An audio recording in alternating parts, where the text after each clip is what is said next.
बिस्मिल्लाहिर्रहमानिर्रहीम। अस्सलाम वालेकुम। Welcome to another lecture of Pakistan penal code. इस लेक्चर से पहले मैं पाकिस्तान पिनल कोड के एक एक सेक्शन को विद क्रॉस रेफरेंस एलेबोरेट कर चुकी हूँ, जो कि 1 से 62 तक।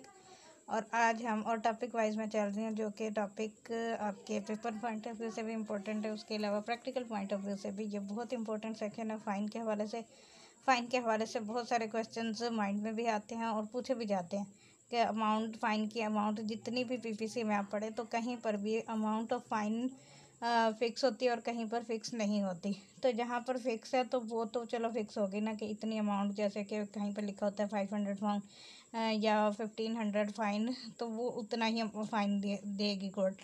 लेकिन जहाँ पर कोर्ट को डिटरमिन नहीं किया, किसी सेक्शन ने फ़िक्स नहीं किया कि अमाउंट ऑफ फ़ाइन कितनी होगी, तो फिर कोर्ट कैसे डिटरमिन करेगी फ़ाइन को। तो वो फ़ाइन की वैल्यू क्या होगी, फ़ाइन कब दिया जाएगा, कब नहीं दिया जाएगा, कितना दिया जाएगा, किसको दिया जाएगा, और फ़ाइन से रिलेटेड यानी जुर्माने से रिलेटेड सारे सवालात। अच्छा, यहाँ एक और चीज़ मैं क्लियर कर दूँ कि फ़ाइन और कंपनसेशन में क्या फ़र्क होता है। कंपनसेशन जो होती है वो उसको पर्सन को दी जाती है, और जो कि फ़ाइन जो होता है वो गवर्नमेंट ट्रेजरी में जाता है, उसको वो मतलब मुद्दई को उस नहीं वो मिलता, और ना ही वो किसी पर्सन को दिया जाता है।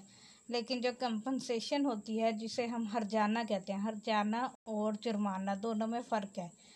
बाज़ लोग दोनों को एक ही मीनिंग में ले लेते हैं, हर्जाना और जुर्माने में, जबकि हर्जाना जो है पर्सन को मिलता है और जुर्माना जो है गवर्नमेंट ट्रेजरी में जाता है। ठीक हो गया। तो अभी हम जो पढ़ने वाले हैं वो हर्जाना नहीं है, वो जुर्माना है। तो पढ़ते हैं 63।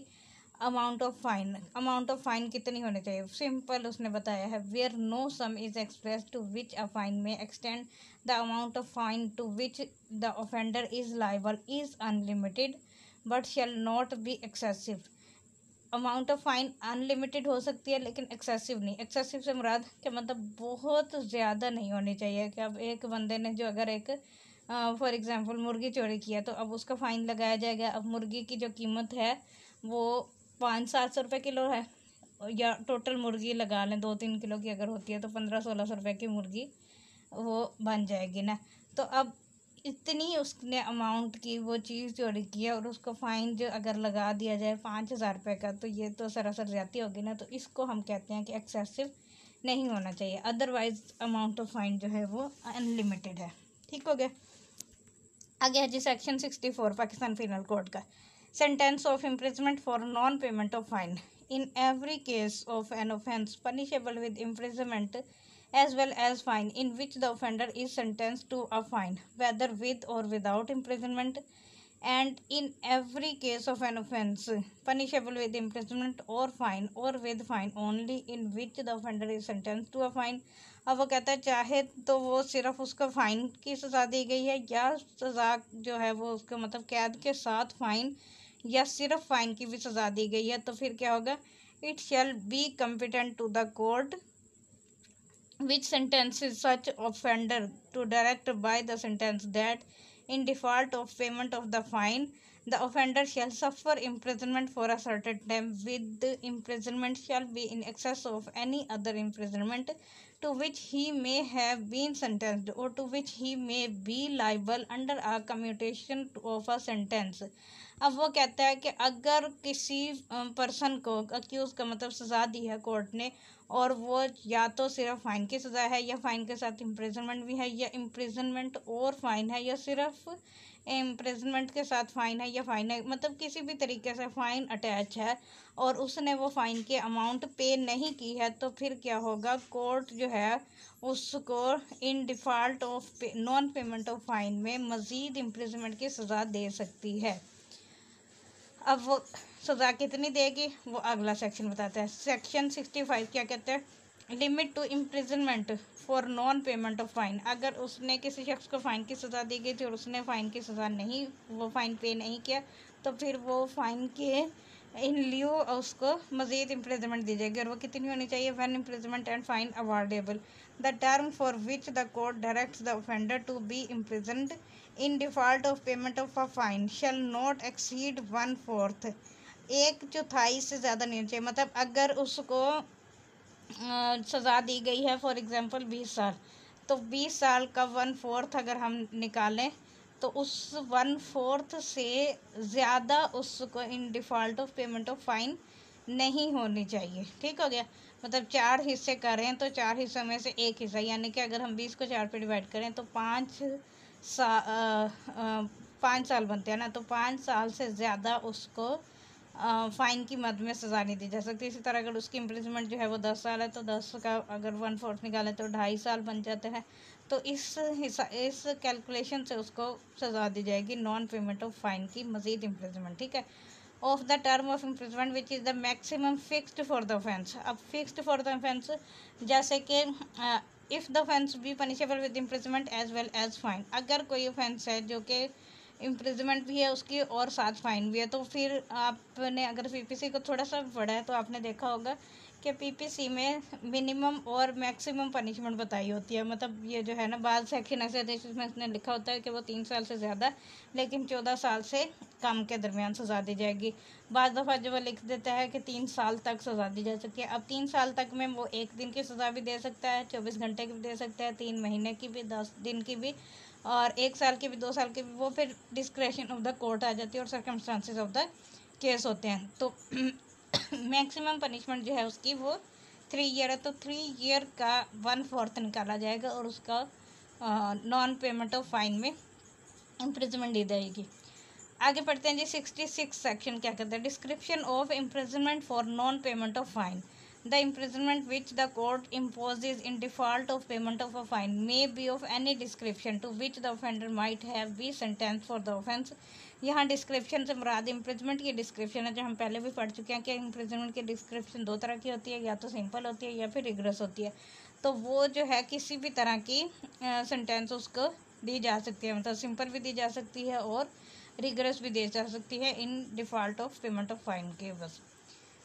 नेक्स्ट है जी 67 imprisonment for non payment of fine when offence punishable with fine only. अब वो तो था कि सज़ा अगर उसको मैक्सिमम सज़ा जितनी भी उस ऑफेंस की बनती है उसका 1/4 उसको फ़ाइन के इवज़ मतलब मज़ीद इम्प्रिजमेंट में रखा जाएगा।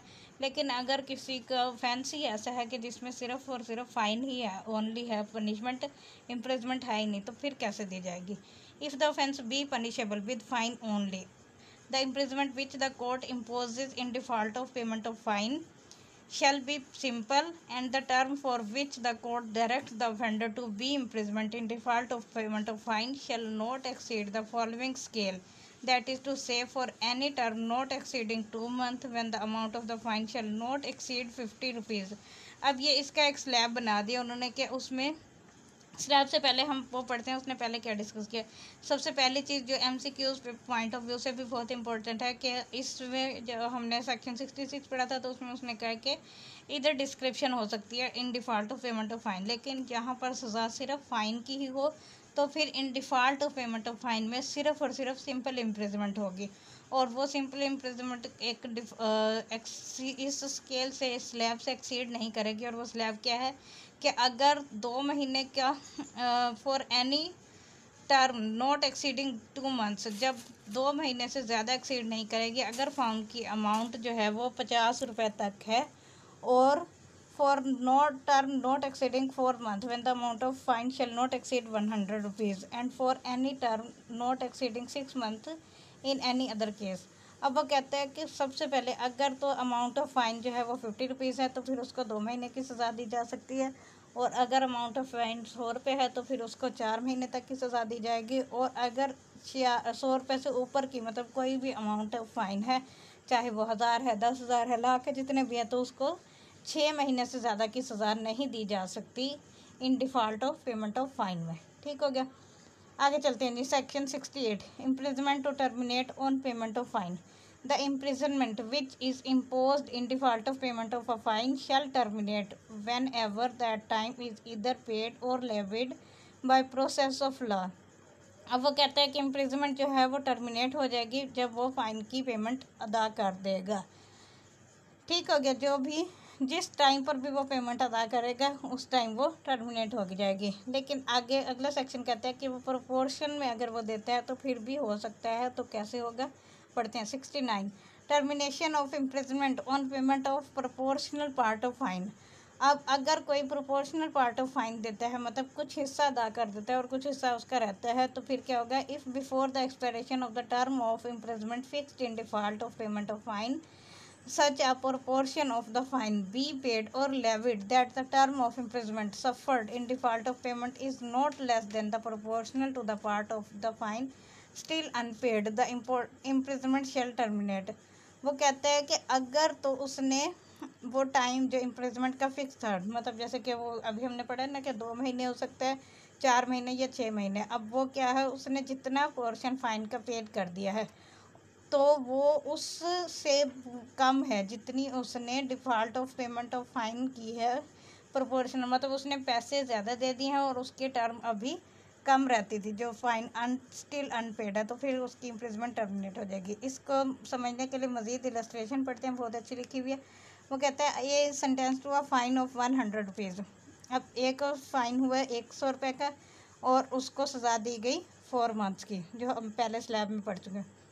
imprisonment in default of payment here if 75 rupees of the fine be paid. अब अगर उसने 100 रुपये का फाइन हुआ था, उसने 75 रुपये पे कर दिया और levied before the expiration of 1 month, और 1 महीने से पहले ही उसने 75 रुपये पे कर दिए। A will be discharge as soon as the first month has expired.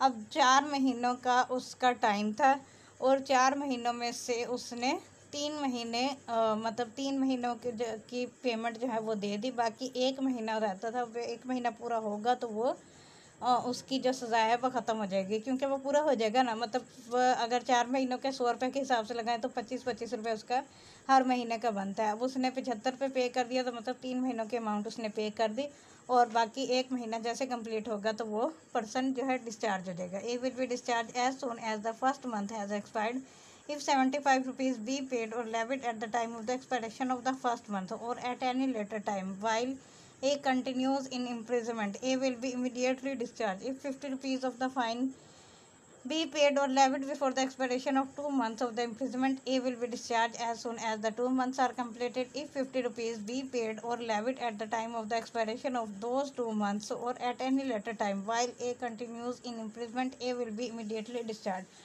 ठीक हो गया। वो कहता है कि आप जितने पेमेंट वो कर देगा, उसका मतलब 4 महीने है ना, तो उसको 4 हिस्सों में डिवाइड कर देंगे 100 रुपये को।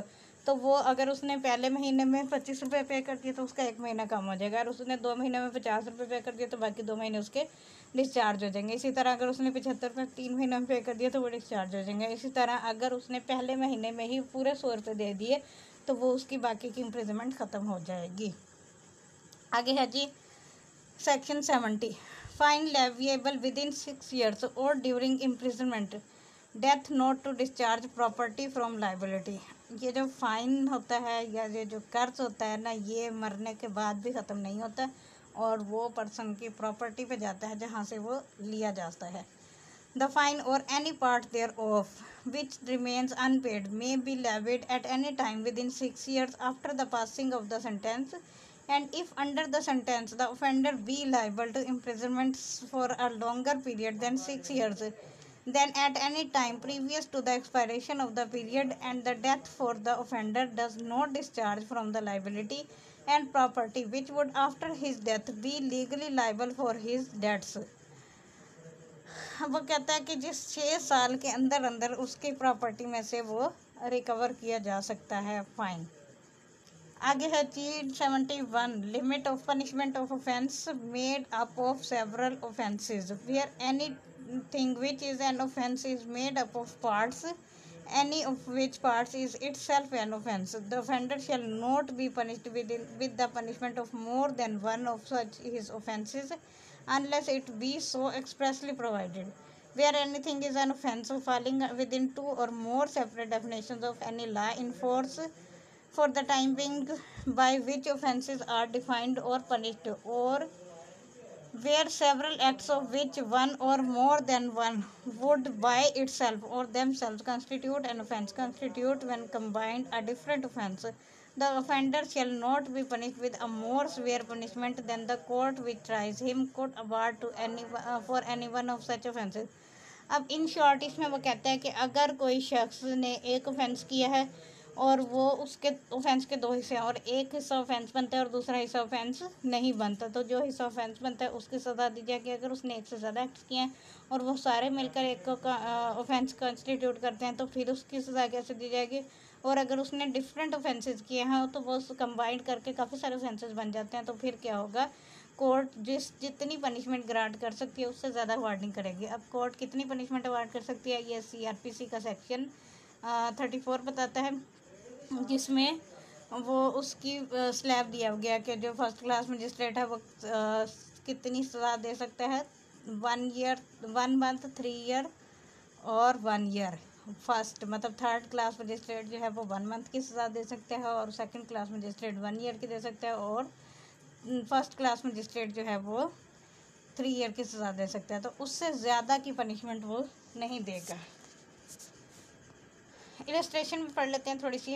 ए गिव्स अब जी 50 स्ट्रोक्स विद अ स्टिक। अब ए ने जी को 50 मतलब ज़रबें दी हैं एक स्टिक के साथ, 50 दफ़ा उसने मारा उसे स्टिक से। Here A may have committed the offence of voluntarily causing hurt to Z by the whole beating, A also by each of the blows which make up the whole beating. If A were liable to punishment for every blow, he might be imprisonment for 50 years, one for each blow, but he is liable only to one punishment for the whole beating. ठीक हो गया। बहुत आसान सी example उसने लिखी है कि अगर उसने उसको मतलब 50 दफ़ा स्टिक से मारा, 1 दफ़ा डंडा मारा, 2 दफ़ा, 2 दफ़ा, 4 दफ़ा, 50 दफ़ा मारा, अब उसने हार्ट काज की है वॉलंटरली और हार्ट की सज़ा 1 साल है। तो अब अगर हर हार्ट की मतलब 1 दफ़ा डंडा मारने की सज़ा उसे 1 साल दी जाए तो फिर उसको 50 दफ़ा मारने की सज़ा 50 साल बनती है, जो कि अनजस्ट है। तो इसी वजह से उसे टोटल जितनी भी उसने बीटिंग की है उसकी वजह से जो हार्ट काज हुई है उस बंदे को, उसके हिसाब से उसको सज़ा दी जाएगी। ठीक हो गया। But if while A is beating Z, Y interferes and A intentionally strikes Y here, as the blow given to Y is no part of the act whereby A voluntarily causes hurt to Z. A is liable to one punishment for voluntarily causing hurt to Z and to another for the blow given to Y. अब एक ही बंदे को उसने 50 दफ़ा मारा है तो उसे 1 सज़ा मिलेगी, लेकिन वहीं अगर वो एक ही बंदे को 50 दफ़ा मार रहा है और दरम्यान में दूसरा बंदा आ गया और उसने आके उसे रोकने की कोशिश किया तो उसने रोकने वाले को भी मारा है तो फिर उसने 2 ऑफेंसेस कॉन्स्टिट्यूट कर दिए, तो फिर उसको दोनों ऑफेंसेस की सज़ा मिलेगी क्योंकि 2 अलग अलग बंदों को उसने हार्ट पहुँचाया, तो डबल पनिशमेंट उसको दी जाएगी। लेकिन वो सिवियर पनिशमेंट उससे ज़्यादा नहीं होगी जो कि कोई एक जज के जुरिस्डिक्शन के हवाले से बनती है। आगे जी लास्ट सेक्शन है इस अमाउंट ऑफ फाइन का। 72 punishment for of person guilty of one of several offences, the judgment stating that it is double of which in all cases in which judgment is given that a person is guilty of one of several offences specified in the judgment, but that it is doubtful of which of these offences he is guilty, the offender shall be punished for the offence for which the lowest punishment is provided if the same punishment is not provided for all. अब अगर किसी शख्स ने 1 से ज़्यादा offences किए हैं और उन सब की सज़ा जो है वो अलग अलग है और ये नहीं पता चल रहा कि अब उसको कितनी सज़ा देनी चाहिए, डाउटफुल है कि कौन से ऑफेंस का वो गिल्टी है और कौन से का नहीं है, तो फिर जो लोएस्ट पनिशमेंट होगी सबसे कम वाली सज़ा उसको दी जाएगी।